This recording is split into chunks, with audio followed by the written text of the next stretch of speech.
Carol, thank you so much. This all coming as President Obama threatens to veto the latest military defense bill passed in Congress. Joining us right now is South Dakota Senator John Thune. Senator, good to have you on the program. Thanks so much.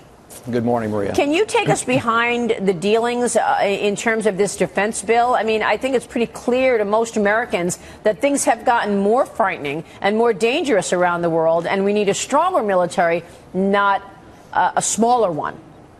Yeah, that's the great irony in all this, Maria. You've got ISIS continuing to gain strength, Russia expanding its influence in the Middle East, and you have a defense bill that came out of the Armed Services Committee here in the Senate with a big margin, went to the floor, passed by a big margin, went to the conference with the House of Representatives, came back to the floor, passed yesterday with 70 votes, and the president signals he's going to veto it. In light of everything that's going on around the world, it just seems like right now the president's priorities are really off, and I think this is an indication of again, America's loss of influence around the world and the Russians preying on our weakness. What do you think Russia's intentions are here? What are Putin's motives? Well, I think he just wants to be a player, and I think he wants to be the guy, the go-to guy in the Middle East, and they've created this unholy alliance with Iran and Syria and Hezbollah, and they'd love to push the United States out of there, and at some point the president's going to have to draw a red line with Russia, and he's going to have to back it up. There are going to have to be some repercussions. Otherwise, they're going to continue to be emboldened, and obviously there isn't anything right now that's slowing him down. Michael? Yeah, look, 3 years ago, Mitt Romney said he was worried about Russia. He was mocked by President Obama. Now it looks like Romney was onto something here. He was right. Yeah, unfortunately, there's a Cold War back on here. We're seeing we're at loggerheads with Putin here in Russia. But I go back to Cold War theory, and I think about mutually assured destruction. There's this talk about nuclear smuggling here, Senator Thune.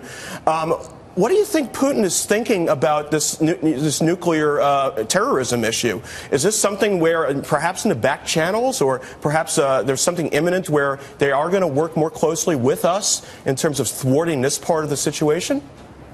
Yeah, I wouldn't be surprised at all. And I think one of the president's probably two biggest miscalculations are when he called ISIS the JV team and when he mocked Mitt Romney for arguing that Russia was a great threat. And I think what you're seeing happen in the Middle East today is suggestive that Russia clearly wants to regain its influence and its empire. And I think that if nothing is done to prevent or to stop that, that's only going to continue to grow. And I think this attempt to try and for these extremist groups to get radioactive material that they can use to target Americans, it certainly fits in with Russia's agenda. I think Russia wants to be a disruptor, and they obviously want to drive the United States out of that region. But I mean, when you think about the fact that we just did this deal with Iran, doesn't the world get even more dangerous in terms of nuclear weaponry being sold, knowing that Iran is about to get $150 billion of new money? Well, one of the fears, Maria, always has been is that Iran, of course, in addition to their own nuclear program, would want to sell that to terrorist regimes. And you've got that, as I said, you've got this sort of axis out there that's trying to position themselves and gain nuclear capabilities that they can threaten the rest of the world with. And I think the Iranian nuclear agreement, $100 billion or more that they can use to fund terrorism. They get to go to their, eventually going to have their nuclear capability. The world's become increasingly dangerous at a time when the United States has made a decision, through President Obama, to basically withdraw. And I think that's a huge mistake. I mean, we've got to provide leadership in the world. If there's a vacuum there, bad actors are going to fill it. That's exactly what Russia's doing. Right. All right, Senator, good to have you on the program. Thanks very much for your insights. We so appreciate it. Thanks, Maria. Senator John Thune joining us there from